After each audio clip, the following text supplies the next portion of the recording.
का तिकडे सभासद 1 किंवा 2 किंवा 3 असतील तालुक्यात, ग्रामीण रुग्णालयात.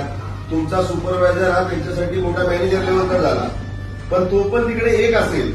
जर एकाही लोकाला तिकडे त्यांनी त्रास दिला तर आमचे 100 कार्यकर्ते तिकडे असतात. तिकडे जोडू. त्याला समजावून सांगा त्या सगळ्यांना. जाणून बुजून जर त्रास दिला तर त्या तालुक्यात जिकडे जिकडे सुपरवायझर असेल ना तिकडे ठोकू आम्ही.